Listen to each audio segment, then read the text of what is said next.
Hi, my name is Bob and welcome to the Homestead, y'all. Well, this is our 2-month update on our monster tomato grow. Today is July 25th, 2023. So our plants have been in the ground for 8 weeks.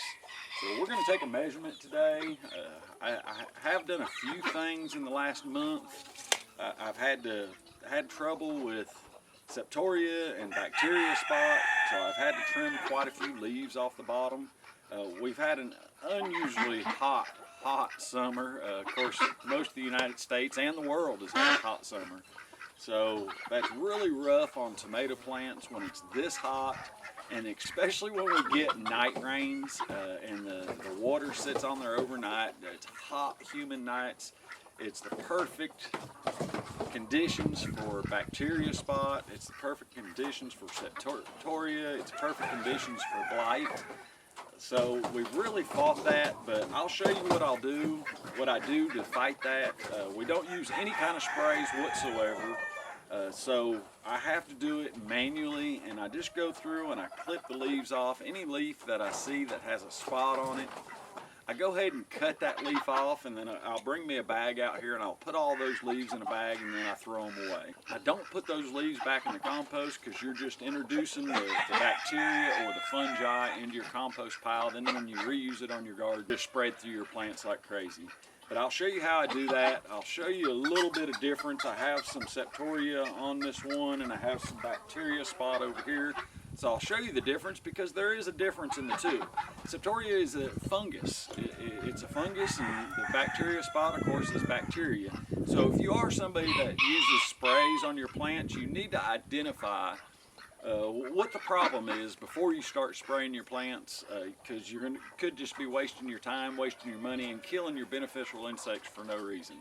So I'll show you the difference in the two.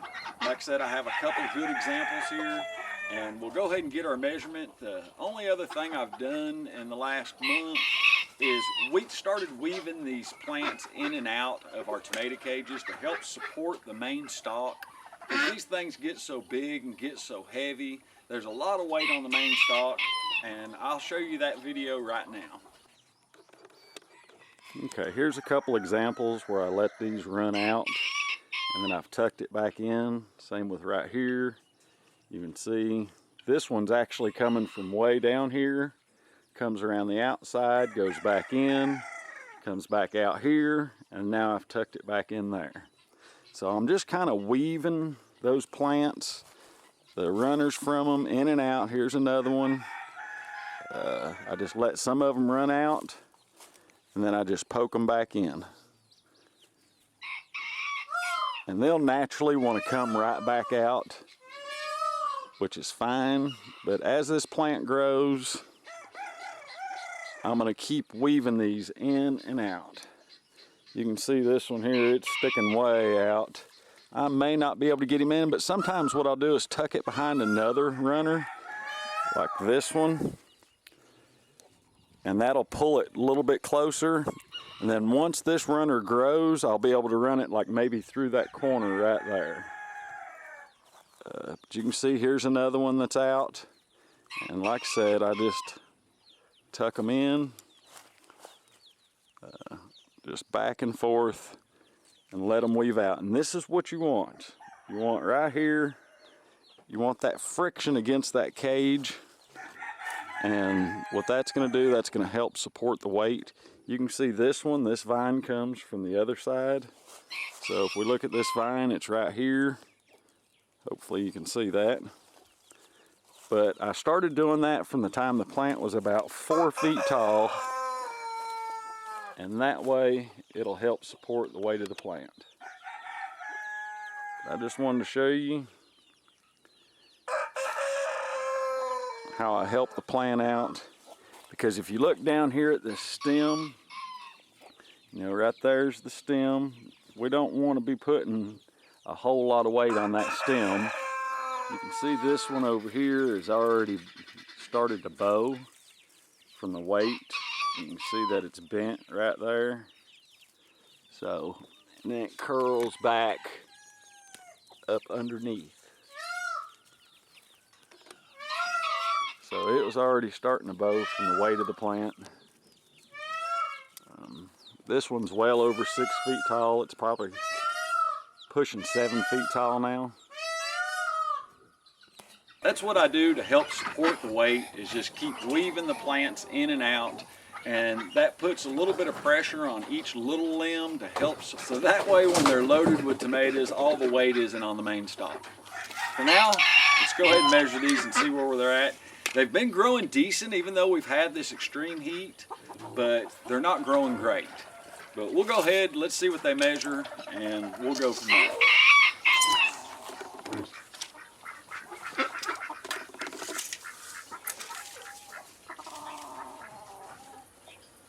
This one's 103 inches.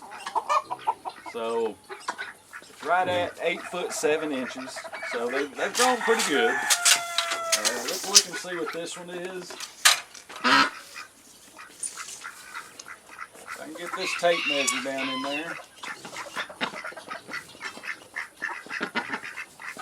Okay, this one's 107 inches. So it lacks an inch of being 9 feet tall.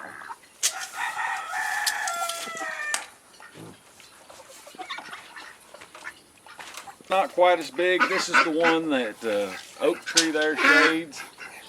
But it's 84 inches, so it's 7 feet. And then the little one over here, it finally took off growing. But it's at 45 inches. And I'll show you that. I'll grab the camera and bring it a little closer and show you. But for now, let me pull the camera a little bit closer, and I'll give you a few tips on how to help your tomato plants in this extreme heat.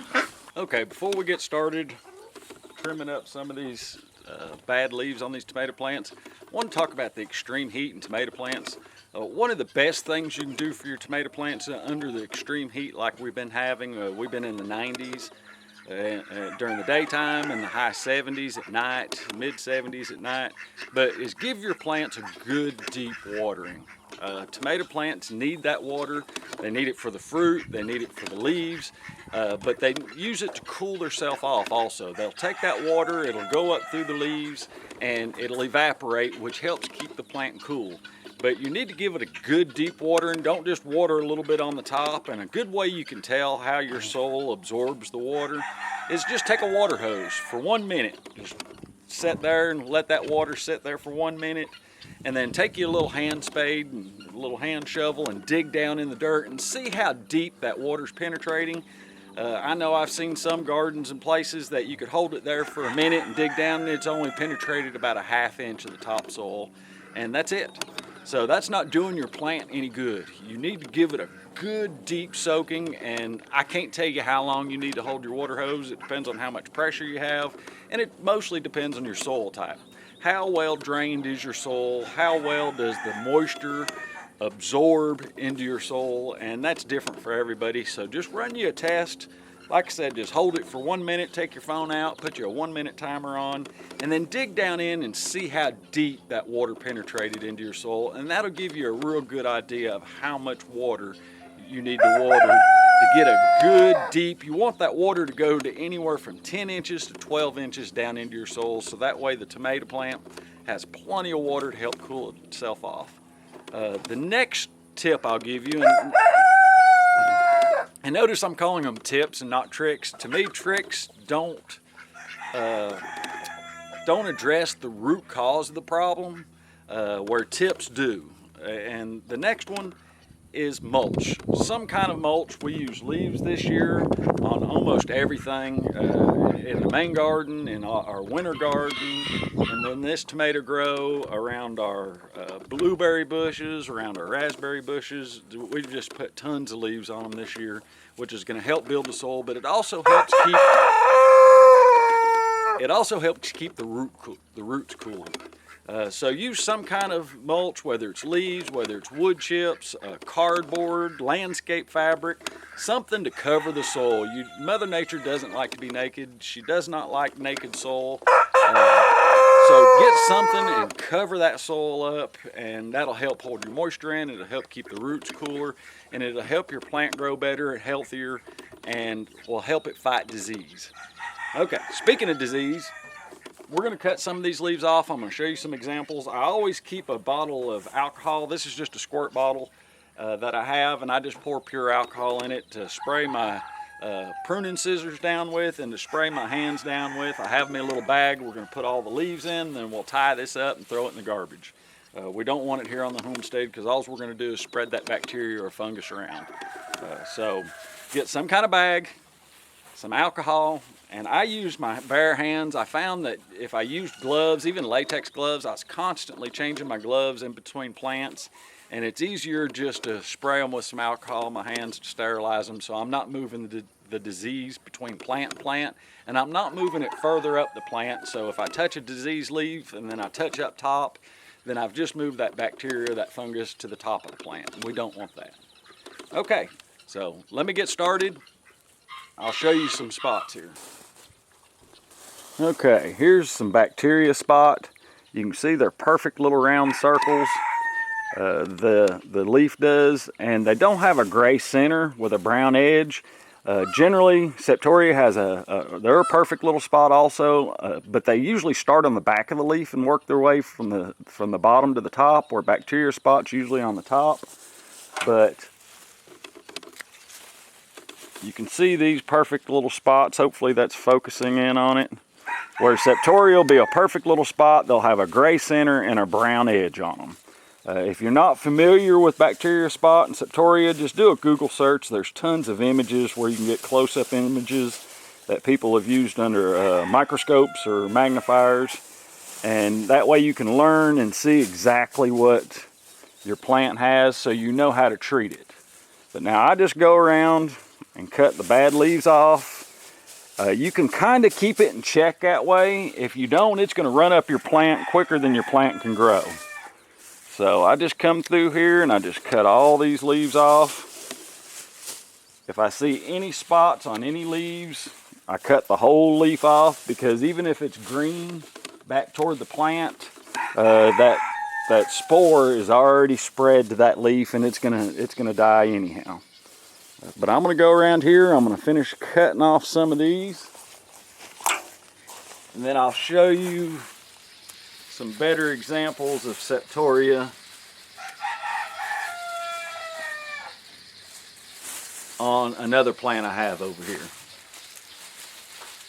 But what we want to do is just go around and cut all these leaves. Now that I'm touching these leaves with this left hand, I'm not going to touch any further up the plant, and I'm not going to touch another tomato plant until I sterilize them.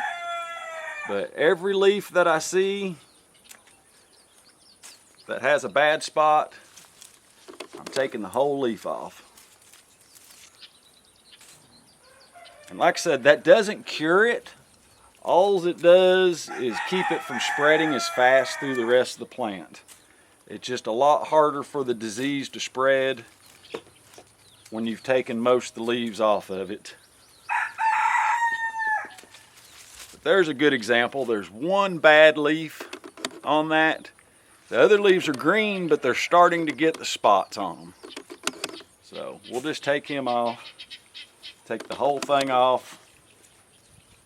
Plus this helps let more air flow through your tomato plant by thinning and pruning off these bad leaves. We'll go over here. Okay, now that branch was coming over from this plant.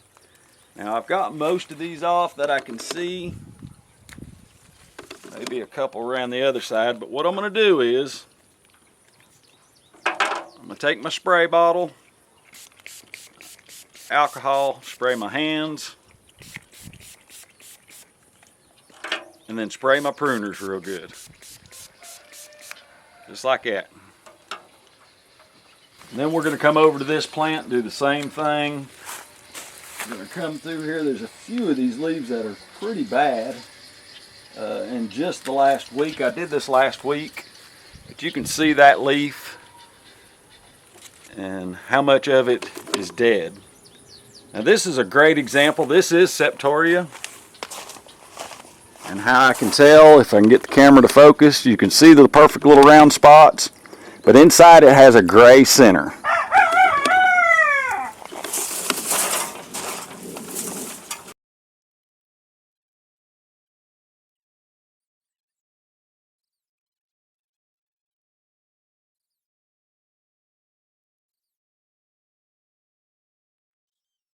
Now, one tip when you're doing this, you don't want to do it when the leaves are wet, because that's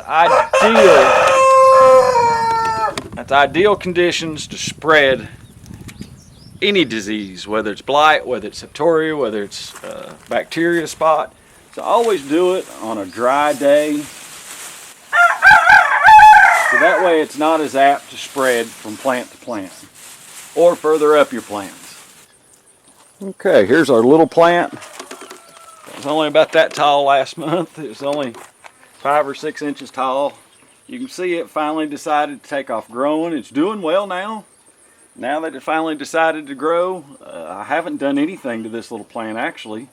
I come out here every now and then and pull these in till they get to about 4 feet tall. I like to keep them on the inside.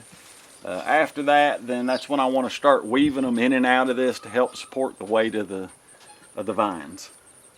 But that's all for this month's update. If you have any questions or comments on our monster tomato grow, please leave them below. And as always, thanks for watching.